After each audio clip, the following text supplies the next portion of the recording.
ये है दिल्ली क्राइम मोर्चा news network. क्या ये मंदिर तेरे बाप का है? ये जल भी चढ़ाएगा और मंगलवार को प्रसाद भी चढ़ाएगा, तो उसके साथ उसका सिर फाड़ दिया। औरत को गलत तरीके से टच करता है ये। 500 का नोट क्या दे रही है? इतने बड़े प्रोग्राम में है तो 1100 रुपए दो, 2100 रुपए दो। जलील करता है इंसान को मंदिर में बुला के। हम भगवान दास है और कर्म में से ऐसे कर रहा है, देख लो। एक पुजारी जो खुलेआम लोगों को धमकी देता है कि आपको इस मंदिर में आना वर्जित है, आप इस मंदिर में नहीं घुस सकते, उसका आखिरकार क्या अधिकार है? सनातन के नाम पे सजाया गुंडा है ये। 5100 रुपए देगी तो आइयो मंदिर में, नहीं मत आइयो। अच्छा। तो मैंने टाली कर दिया जाने। इतना गहरा घाव है, इसका इरादा कत्ल है। ये इसको इरादा कत्ल कहते हैं, इरादा कत्ल कहते हैं। पुजारी को तो हटाना ही हटाना है, ये आतंक मचा रखा है, मर्डर कर रखा है, आतंकवादी है ये। मंदिर में और उसके घर में असले निकलेंगे, आतंकवादी है पक्का ये। मंदिर पे अपना रहक सेल बना लिया, वहाँ लेटरिंग पेशाब का, जबकि मंदिर के अंदर ये सब चीजें नहीं होनी। नमस्कार, जय हिंद। आप देख रहे हैं दिल्ली क्राइम मोर्चा। मेरी मौजूदगी इस वक्त राजधानी दिल्ली के महावीर एनक्लेव इलाके में है। नसीरपुर गली नंबर 2 ये पड़ जाती है। अब आप समझिए, मैं आपको एक ऐसा मामला यहाँ पर बताने वाला हूँ। अक्सर ये कहा जाता है कि जब से नई सरकार राजधानी दिल्ली इसके अलावा देश में बनी है, लगातार सनातन की लहर चल रही है और तमाम जगहों पर मंदिर को कई बार संरक्षण दिया जाता है। लेकिन यहाँ से एक अनोखा मामला सामने आ रहा है। एक व्यक्ति जो मंदिर पर प्रसाद चढ़ाने के लिए मंगलवार की शाम को जाते हैं, उनके ऊपर पंडित के माध्यम से, जो मंदिर के पुजारी हैं, उनके और उनके परिवार के माध्यम से मारपीट की जाती है। इतना ही नहीं, उनको जान से मारने का भी प्रयास किया जाता है। अब हालात ये हैं कि यहाँ की महिलाएं, यहाँ की बुजुर्ग महिलाएं ये गंभीर आरोप लगा रही हैं कि पंडित की नज़रें ठीक नहीं है, वो महिलाओं के प्रति गलत नज़रें रखता है। इसके अलावा उनको ये भी कहता है कि तुम इतने पैसे लाओगी, इतने पैसे दान पेटी में डालोगी, उसके बाद ही आप मंदिर में पूजा कर सकती हैं, आप इस मंदिर में मत आया करो। आप समझिए, एक पुजारी जो खुलेआम लोगों को धमकी देता है कि आपको इस मंदिर में आना वर्जित है, आप इस मंदिर में नहीं घुस सकते, उसका आखिरकार क्या अधिकार है? वो ये भी कहता है कि ये ज़मीन मेरे नाम है तो ये मंदिर मेरा हुआ। इलाके के लोग ये कहते हैं कि ये मंदिर कई वर्ष पहले किसी एक सज्जन व्यक्ति ने इलाके के लोगों को दान में दिया था कि इस जगह पर मंदिर बनेगा और उसके बाद इसकी देखरेख आप लोग करेंगे। आज आपको मैं दिखा दूँ, तमाम महिलाएँ और बड़ी संख्या में लड़के, पुरुष, युवा सभी लोग जो हैं आज सड़कों पर उतर गए। उसकी वजह यह है कि एक मंदिर का पुजारी इस कदर इन लोगों पर हावी होता हुआ नजर आ रहा है, जो अब इसको लोग हटाने की मांग कर रहे हैं। लेकिन उसके बावजूद वो अभी भी अड़ा हुआ है, अभी भी इन लोगों से लड़ाई झगड़ा करता है, अभी भी वो ये कहता है कि मेरी कोई गलती नहीं है। पुलिस ने FIR दर्ज कर ली है, लेकिन आपको जानकर हैरानी होगी कि अब तक उसकी गिरफ्तारी तक नहीं हुई है। वो अभी भी बाहर घूम रहा है, अभी भी धमकियां दे रहा है। मेरे साथ वो शख्स मौजूद हैं जिनके साथ मारपीट की गई है। और समझिए, एक 25 से 30 वर्ष का युवा, उसके साथ अगर मारपीट कर दी जाए, उसके सर पर अगर पट्टी बन जाए, तो आप समझ जाइए कि वो लोग कितने ताकतवर थे, किस तरीके से उन्होंने हैवस तरीके से हमला किया कि एक लड़के के सर के ऊपर पट्टी बंधी हुई है। आज क्या नाम है आपका और किस दिन की वारदात है ये? मेरा नाम नवदीप है। ये ट्यूसडे शाम की बात है, लगभग 8 साढ़े 8 बजे मैं अपना नॉर्मल रूटीन फॉलो करते हुए मंदिर गया था। हाँ। जिसमें प्रसाद चढ़ाने का नॉर्मल विधि होती है। मैं नहा धोकर पूजा करने के लिए गया था जी। जिसमें नॉर्मल रूटीन में मंदिर में हनुमान जी की मूर्ति का टीका लगा के लोग माथे पे लगा लाते हैं, कुछ घर ले आते हैं। बट पुजारी ने इस चीज़ को करने से मेरे को मना कर दिया। बोला कि आप मंदिर का जो मेन गर्भगृह होता है उसमें आप एंट्री नहीं कर सकते। पहले करते थे? हाँ, मेरे को 30 साल हो गए। मैं क्या, हर एक इंसान करता है, रोज़ सुबह जल चढ़ाते हैं। मेरा रूटीन ही है कि मॉर्निंग में जल चढ़ाना और मंगलवार के दिन शाम को जाके प्रसाद चढ़ाना। बट अनफॉर्चुनेटली उस दिन शाम को इसने मेरे को मना कर दिया। मैंने इसको प्रसाद दिया कि आप चढ़ा दो, और चढ़ाने के बाद मैंने इससे पूछा कि अब तक ऐसा कोई नियम था नहीं और लास्ट 30 साल हो गए मुझे यहाँ आते हुए, बट आप क्यों इस चीज़ के लिए मना कर रहे हैं? तो इसने कहा कि मेरा मंदिर है और मेरी प्रॉपर्टी है और मैं इस पे जो चाहूँगा, जिस तरीके के नियम चाहूँगा वो मैं बनाऊँगा। मेरे इस चीज़ पे मना करने के बाद इसने मेरे को सबसे पहली लाइन जो अभद्र व्यवहार करते हुए बोली कि क्या ये मंदिर तेरे बाप का है? जिसका जवाब की भाषा शैली का इस्तेमाल, ये भाषा शैली, यहाँ से इसकी गलत भाषा शुरू हो गई। क्या ये मंदिर तेरे बाप का है? मैंने कहा मेरे बाप का तो नहीं है, पर तेरे बाप का भी नहीं है। और वहाँ से इसने माँ बहन की गाली देना शुरू किया। मंदिर के अंदर, मेन कंपाउंड के अंदर। अगर पुलिस CCTV, पुजारी को भगवान की भी शर्म नहीं आई थोड़ी बहुत? भगवान की तो बहुत बात, भगवान की तो नॉर्मल कोई भी आदमी शर्म करता है। इसको अपने परिवार की, अपनी लड़की की, अपनी बीवी की, या वहाँ पर जो छोटे छोटे बच्चे प्रैक्टिस कर रहे हैं उनकी शर्म नहीं है। छोटी इतनी उम्र के बच्चे जो हैं वो जन्माष्टमी के कार्यक्रम के लिए वहाँ पे लड़कियाँ खास कर रही हैं, उनके सामने ये माँ की बहन की गालियाँ दे रहा है, उसकी शर्म नहीं है इसे। तो व्यवहार की अगर हम बात करें तो आप इसका थोड़ा सा बैकग्राउंड चेक करेंगे तो इसके ऊपर 10 से 12 केसेस मिल जाएंगे आपको। अच्छा, 10 से 12 मुकदमे दर्ज हैं। दाबड़ी थाने में ऑलरेडी इस पर एक तलवारबाजी का केस चल रहा है। लगभग 2.5 से 3 महीने पहले इसकी अपनी वाइफ, अपने लड़के और अपनी लड़की ने इसको पीटा है, जो पूरी गली मोहल्ले में सबको पता है। उसके बाद भी ये वहाँ से गायब हो गया था। लड़की परिवार वाले साथ में रहते हैं मंदिर में?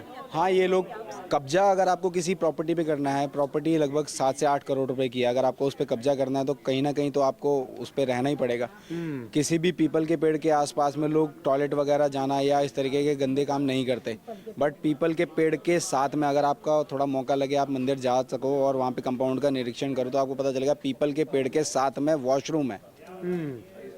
मतलब मंदिर के अंदर उस पीपल पे लोग अपनी आस्था का वो कर रहे हैं और ये वहाँ पर वॉशरूम बना रखा है इसने। हाँ, इसके बाद में जब इसकी लड़की थी, इसकी लड़की ने अंदर से अपनी माँ को और अपने भाई को बुलाया कि पंडित से बहस हो रही है और पंडित ने गाली गलौज किया। तब मैंने इसको वार्न किया कि अब गाली गलौज मेरे से बर्दाश्त नहीं होगा।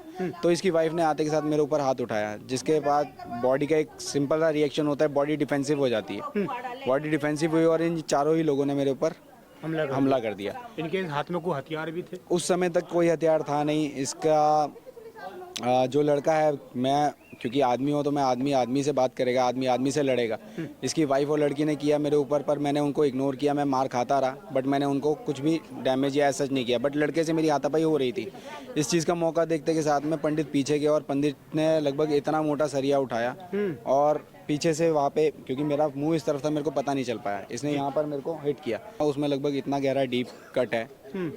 जब मैंने पहले डॉक्टर से पूछा तो लगभग उन्होंने मेरे को बताया कि 7 से 8 इसमें टांके लगेंगे।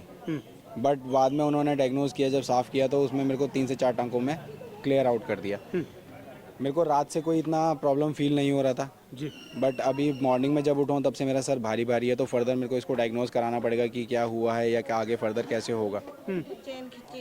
इसकी वाइफ ने सब कुछ होने के बाद, जब ऑलमोस्ट सबने बीच बचाव करके मैटर सॉर्ट कर दिया था, तो इसकी वाइफ को मेरे गले में चेन दिखी। मैंने चेन की लेंथ लगभग यहाँ तक थी जी, इसने वो चेन तोड़ ली। चेन तोड़ के अपने पास रख ली? इसने चेन तोड़ के फेंक दी।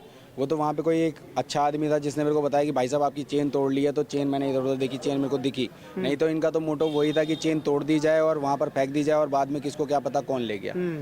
अगर मैं चेन का वेट आज करा रहा हूँ तो चेन का वेट आधा रह गया, जिसका मतलब ये है कि जो चेन इतनी लेंथ होनी चाहिए थी वो कहीं ना कहीं उसका दूसरा टुकड़ा वहीं पर पड़ा है और वो इनके पोजेशन में है जी। इन लोगों ने इस चीज़ का फ़ायदा उठाते हुए, मुझे नहीं पता इनका पॉलिटिकल बैकग्राउंड क्या है या इनके पास क्या सपोर्ट है क्या सपोर्ट नहीं है, बट मेरे को महसूस हुआ कि अगर कोई भी नॉर्मल आदमी जाकर इतने सीरियस क्राइम की, हिडियस क्राइम की रिपोर्ट दर्ज कराता है तो विद इन आवर्स पुलिस वाले किसी को भी बुला के थाने में बिठा लेते हैं और बिठाने के बाद में उसको वहीं पे कैप्चर करके रखते हैं अनटिल और unless further processing is not been done. But इस केस में मुझे कुछ भी ऐसा महसूस नहीं हो रहा। कल लगभग 100-150 लोग जब इकट्ठे होकर थाने गए हैं तब इन्होंने वहाँ पे FIR लिखी है। पहले पुलिस भी नहीं सुन रही थी? नहीं, मेरे हिसाब से तो ऐसा कुछ भी नहीं हुआ, क्योंकि अगर रात को 2:30 बजे मैं आपको MLC सबमिट करा चुका हूँ। कितने कौन से थाने में मामला दर्ज है आपका? पालम थाने में ये मामला दर्ज है। रात को 2:30 बजे मैंने MLC करा के इनको कंफर्म सबमिट डॉक्यूमेंटेशन दे दी थी। इनका राइट बनता था कि ये उसी टाइम पे एक्यूज्ड को पकड़ें, बट तब से लेके कल शाम 4 बजे तक भी एक्यूज्ड बाहर घूम रहा था जी। 4 बजे जब यहाँ से पूरे मेरे अड़ोसी पड़ोसी और इन सब लोगों की सेम प्रॉब्लम फील हो गई, ये लोग पहुँचे वहाँ पे, हमने अपना बताया कि हमें क्या क्या प्रॉब्लम है। उस समय जाके हमारी FIR लॉन्च हुई है। FIR लॉन्च होने के बाद मैं लगभग 11:30 बजे रात को दोबारा गया हूँ FIR का अपडेट लेने के लिए। तब मेरे को FIR की एक कॉपी हैंड ओवर की है, जबकि ये सारा प्रोसेस किसी भी हिडियस क्राइम में विद इन आवर्स कंप्लीट हो जाना चाहिए।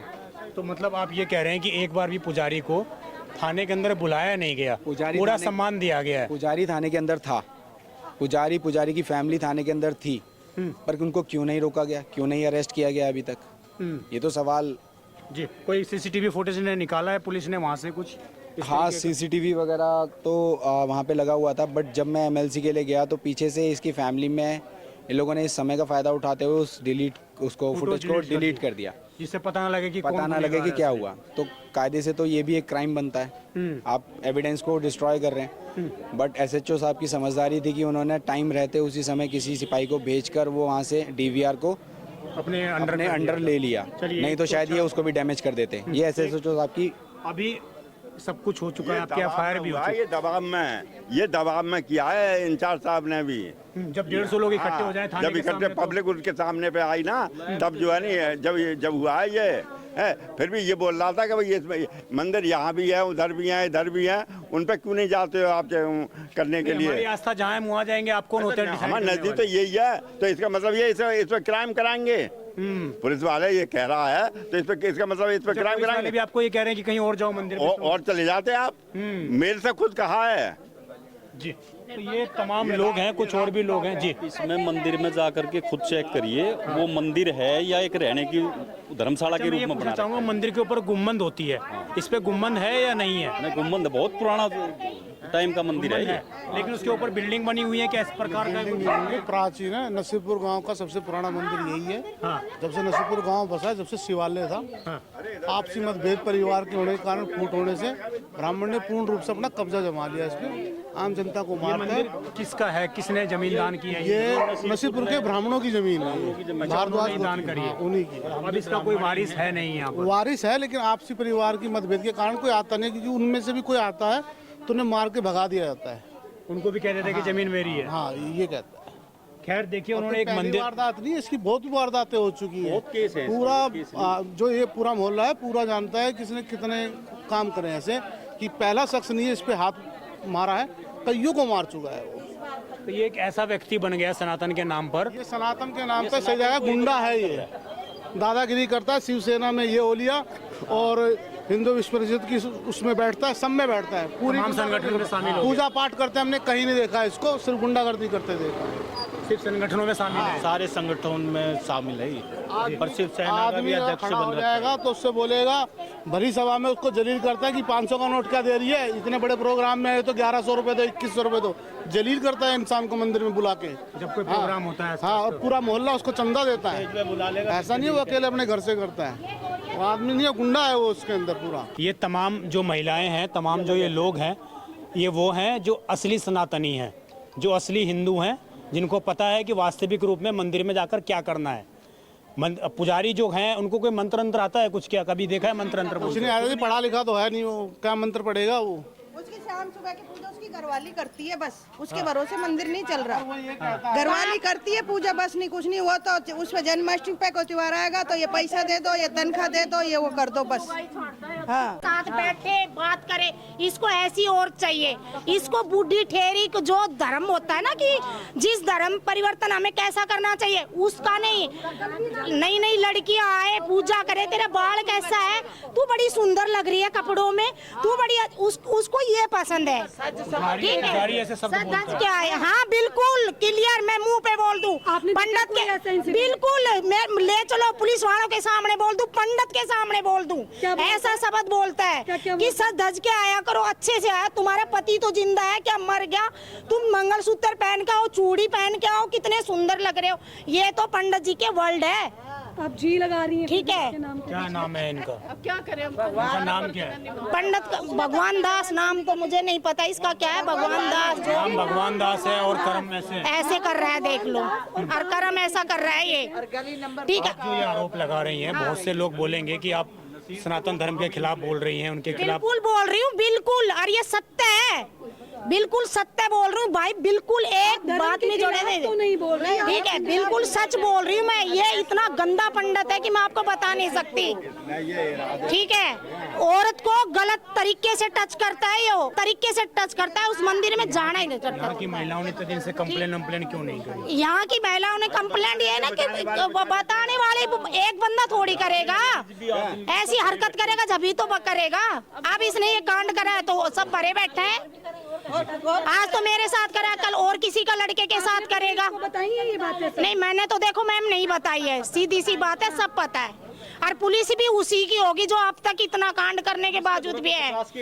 ठीक है, इतने केस बन रहे हैं, केस बने हुए पुलिस के साथ। अपने साले के इसने तलवार मार रखी पीछे जी। और लोगों को जो हमारे साथ इसका मुकदमा हुआ था, जो पूरे कॉलोनी के मौजूद आदमी थे, 751 का मुकदमा हमारे खिलाफ बना दिया था 96 में। अच्छा, हाँ, 1996 में। 96 में। तो मतलब लगातार चलता ही आ रहा है, इसका शुरू से ही चलता आ रहा है। और जिसमें कि ये मंदिर की जगह जो है नसीरपुर के पंडित जी हैं, उन्होंने दान दी हुई है कॉलोनी के लिए। अगर भी कॉलोनी वाला इसका देख रेख करो, अपना करो, मंदिर की देख रेख हाँ। लेकिन इसकी डर की वजह से बहुत से लोग जाते ही नहीं, और लेडीज तो खास कर। हाँ, इसका ये नहीं है कि भाई कोई इसका पंडित का विरोध है या वो है, लेकिन इसकी नीतियों का हर चीज का इसका विरोध है। हर तीसरे आदमी में पता कर लो इससे, हर गली में किसी भी घर में आप जाकर पूछ लो पंडित के बारे में, कोई बता देगा। इसीलिए सारी गली जो है सड़कों पर। आप कब से यहाँ पर रह रही हैं? मैं तो बहुत दिन से रह रही हूँ, 40 साल हुई है मेरे को। मंदिर कब से देख रही हैं? मंदिर तो हम आए तक है, 2 साल के बाद मंदिर देख ही रहे, क्योंकि पुजारी गंदा है। अच्छा, पुजारी इतना गंदा है, पूछो ही ना। किस तरह की हरकतें हैं इसकी? हरकत इसकी अच्छी नहीं, मेरे को तो अच्छी नहीं लगी। जब जाता है एक तो मुंह देखता है, हाँ। ऐसे देखेगा और मुंह तो देख के फिर वो पश्चात धर के फिर सिंगाड़ा उठा के दे देगा। मैं इसलिए जाते ही नहीं इस मंदिर। पंडित मेरे को तो जमा ही नहीं, बिल्कुल पसंद नहीं मेरे को। हम इसलिए आप लोग ये कह रहे हैं कि जो सज धज के महिलाएं जाती हैं उनको बढ़िया प्रसाद, इस तरह की चीजें भी। इसका तो यही है बस, वो तो जब भागवत वगैरह होती है, जो अपने अपने को देता है सही से, और बाकी को ऐसे करता है, और लेके साथ में नाश्ता हो रहा है वहाँ पे भी, उनको भी, लेडीजों को भी, जो उनके साथ की हैं, जो पंडित खुद नाचते हैं, खुद नाचते हैं उसको लेके। ये तो व्यवहार बिल्कुल भी उचित नहीं है। तो यही तो हम कह रहे हैं। हाँ, आप पड़ोसी हैं, आप मंदिर के घर हाँ, मंदिर के पड़ोसी हैं। मेरे को तो बोले 51 रुपए देगी तो आइयो मंदिर में, नहीं मत आइयो। अच्छा। तो मैंने टाली कर दिया, जाने मैं टाले ऐसे ही आपने ये नहीं बोला कि मंदिर तुम्हारा तो नहीं है, भगवान तो सबके हैं? मैं तो हम ऐसे किसी को बोल नहीं सकते। क्या बोल रहे थे? उसने बोला सिर फोड़ दिया लड़के का। वो बोलते हैं कि कागज हमारे नाम में, हमारे मेरे बाप का है, ये बोलता है पंडित। अब ये जमीन मेरी है, भगवान भी मेरे हो गए। हाँ, बस भगवान भी उसी के हो गए, चढ़ावा भी मेरा, सब कुछ। चढ़ावा भी? चढ़ावा भी पंडित का, जमीन भी उसी की। तो आप लोग लगातार इतने दिन से जा रहे हैं, आस्था जुड़ी हुई है आप लोग? आस्था खत्म कर दी इसने, हम नहीं जाते। 1 बार गए होंगे, हमें अच्छा नहीं लगा, जाना बंद कर दिया, हम नहीं। मगर बेटा मेरा जरूर जाता है, ये जल भी चढ़ाएगा और मंगलवार को प्रसाद भी चढ़ाएगा। तो उसके साथ उसका सिर फाड़ दिया। आपके बच्चे की मारा है? हाँ। तो ये इन्होंने किस चीज़ से हमला किया इसने? ये देखो, ये तो आगे उसकी औरत और लड़की आ गई, लड़का आ गया, और वो इसको मारने लगी, उनके तरफ ध्यान है। और पंडित जी ने पीछे से सरिया निकाला और इसके इधर मार दिया। और लड़के ने ऐसा मारा कि इसके कड़ा हाथ का, इसके हाथ में, आंख में लग गया, इधर लगा हुआ, अभी भी क्लॉटिंग है आंख में। तो ये सब है, इन्होंने वो फायदा, ये कहता मेरे को लगा उसने सरिया मारा है। तो इतना बड़ा है। आप भी माता पिता हैं क्या? ये इतना गहरा घाव है। इसका इरादा कत्ल है, ये इसको इरादा कत्ल कहते हैं। देखो इसमें इरादा कत्ल कहते हैं। अगर तड़ने होती है, बिल्कुल इरादा कत्ल है ये तो मैंने मारा। आप मेरे सामने पे खड़े हो और मैं आपके मारूं तो क्या इरादे कत्ल नहीं है ये? आप बोलो ना, इरादा कत्ल में ले उठा कर क्या तुम्हारा आपके साथ मारू सिर में? से वार कर पीछे से नहीं, सामने से वार किया है। सिंपल खड़ा है और वो अंदर से सरिया और तलवार लेके आ रहा है, तो वार नहीं है, पीछे से ही वार है। अगर सामने करता तो ये भी तो इसके अगर ये मारने के इरादे में वहां जाता तो कुछ तो लेके जाता, लकड़ी डंडा कुछ ऐसे ही चला जाता। उसका तो घर है, वहाँ पे घर बना रहा, उसने सारी चीज रख रखी है। वो तो फटदे से निकाल के इसका जक दिया सिर में इसने। क्या कह रहे हैं आप? उसके मंदिर की तलाशी कराई है और उसके घर की, जो उसका अपना घर है पीछे पतली गली में, मंदिर में, और उसके घर में असले निकलेंगे। आतंकवादी है पक्का ये। हथियार मतलब हथियार निकलेंगे, हाँ, लाठी, फरसे, तलवारें। और ये सारे हथियार वो हिंदुओं के खिलाफ इस्तेमाल करता है। ये सब जो मंदिर में जाता है ना उसके, और उनको सप्लाई भी करता है ये। जब ये वारदात हो गई तो उसी वक्त ताला क्यों नहीं लगा? उसे बंद करना चाहिए था और सील कर देना चाहिए था कि इसमें क्या है क्या नहीं है। 72 साल। हाँ, और कब से देख रहे हैं आप? वैसे मंदिर तो मेरे से पहले का बना हुआ है, 200 साल पुराना है ये मंदिर। हाँ। इनके 5वीं पीढ़ी का पहले का है, ये 5वीं पीढ़ी में है। आपका मंदिर है? मंदिर हमारा ही है जी, कब्जा करके बैठे हो। तो आप लोग कोर्ट के माध्यम से कोर्ट वोट वगैरह का कर लिया था एक्चुअली, थोड़ा परिवार को एप्लीकेशन वगैरह लगा लेके कर लिया था, बट ये जो है बार बार कोई ना लेडीज वगैरह। आप लोग पूजा करने के लिए? नहीं, मैं डेली पूजा करता हूँ। पूजा हुआ मेरे से 2-3 साल पहले झगड़ा हो चुका था इसका, कई बार हो चुका, मेरा कई बार हो चुका है। लेकिन चक्कर ये ना, वो ये जब भी लोग झगड़ा करता है ये सबसे, तो ढाल बना लेता है अपनी वाइफ को और अपने बच्चों को, लेडीज़ों को ढाल बना लेता है, उनको आगे कर देता है कि भाई मेरी बीवी को छेड़ दिया। अब जैसे इन भैया को बोला चैन खेल लिए कर दिया, तो ये कहानी है इनकी। तो अब ये है कि सारे के सारे एक हो गए, इसको खाली करवाना कैसे भी करके ना। मतलब पुजारी को हटाना है? पुजारी को तो हटाना ही हटाना है। ये इसने आतंक मचा रखा है, मर्डर कर रखा है, आतंकवादी है ये, पुजारी नहीं है ये। इसको हमारे दादाजी ने 20 साल पहले यहाँ पर, जैसे गरीब आदमी होते ना, इसको बोला था चल तू पूजा पाठ कर ले। दादाजी की डेथ हो गई। अब इसने क्या करा कि मंदिर पे अपना रैक सेल बना लिया, वहाँ लेटरिन पेशाब का, जबकि मंदिर के अंदर ये सब चीजें नहीं होनी चाहिए, भी अलाउ नहीं होनी चाहिए। हाँ, लेटरिन पेशाब वगैरह सब कुछ करना। फिर वहाँ एक कमरा, एक पीछे देखना आप, मंदिर के अंदर एक ऐसा भी वो तखत वगैरह बना रखा है इसने, तो वो रिहायशी गाड़ी गुड़ी वगैरह देखो आप, अंदर चल के देखना। तो ये सब चीजें, और बाकी अपनी बिल्डिंग बना रखी 5 मंजिल, जो किराए पे मंदिर से जो पैसा आ रहा है वो सारा अपना किराए पे दे रखी है। मंदिर के विकास में कोई कुछ नहीं, कोई मतलब नहीं, चोरी चकारी, बस ये सब चीजें गलत करना। अभी जब चलो कोई दिक्कत नहीं, लेके चले जाना। तो ये तमाम आरोप हैं इस इलाके के लोगों के, और आप समझिए इतनी बड़ी संख्या में जब महिलाएं, पुरुष सभी लोग एक जगह इकट्ठे होकर एक मंदिर के पुजारी का विरोध करें, तो मैं समझता हूं कि इस मामले में स्थानीय प्रतिनिधि को सामने आना चाहिए, मंदिर की समिति को सामने आना चाहिए और उनको हस्तक्षेप करके उस पुजारी को यहाँ से बेदखल कर देना चाहिए। ऐसे कई प्रावधान हैं भी, कई सारी चीज़ें ऐसी होती भी हैं, लेकिन यहाँ पर शायद ऐसा कुछ होता हुआ नज़र नहीं आ रहा। और यही वजह है कि आज कई दिन बीत चुके हैं और आज भी लगातार वो पुजारी उसी जगह तैनात है, उसी जगह पूजा कर रहा है, और इसी लोगों के अंदर जो है खौफ कहीं ना कहीं बैठा हुआ है। अभी हम मंदिर के बाहर भी चलने का प्रयास करेंगे, वहाँ भी बातचीत करने का प्रयास करेंगे कि आखिरकार वास्तविक वजह क्या है, क्यों जो पुजारी के ऊपर जो आरोप लग रहे हैं ये कितना सही है, कितना गलत है। आप देखते रहें दिल्ली क्राइम मोर्चा में विजय ठाकुर, धन्यवाद।